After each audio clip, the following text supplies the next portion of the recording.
I'm a Florida guy. I started out at Florida, believe it or not, in mechanical engineering. I really did enjoy that, and it's actually helped me understand a lot of the underlying structures that are going on in biology.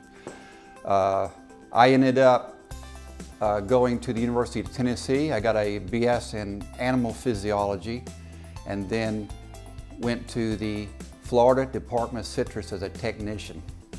So let's fast forward several years. I was head of technology for Green Giant and a couple other companies.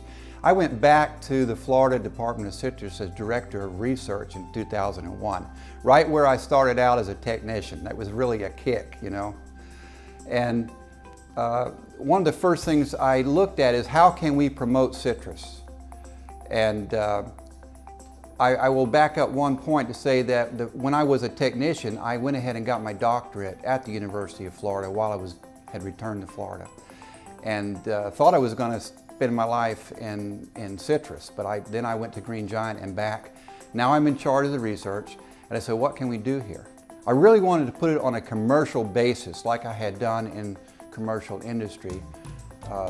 That department, everybody knows about it. It's the one that does all the citrus commercials and the jingles, and they promote research or anything that will market citrus.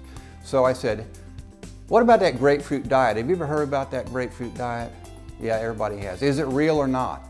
So we set out to prove it. We actually shipped fruit from Florida here to California and had it tested to see if it really would cause weight loss. We wanted to be completely neutral. We didn't want to think, oh, they did it in Florida citrus. No, let's send it to California, our competitors, and have them do it at the Scripps Institute. We did have the honor to get nominated for Nobel Prize twice. Very good. The first one was with our work with inflammation and diabetes, finding out that diabetes was caused by a poison, sugar, which led to inflammation. Coupled with that was the inflammation in viruses. Viruses attack you and then you become inflamed also. We worked on that. The third one was work with Alzheimer's. Alzheimer's is also due to inflammation. And so we found out if you could shut down that inflammatory response, you could get rid of the tangles and the proteins, the beta secretases that cause what we see as Alzheimer's. That was the first time around. The second one was based on that same work, which was diabetes, Alzheimer's, and Ebola, tackling Ebola. We were the first ones to actually be able to fight that disease.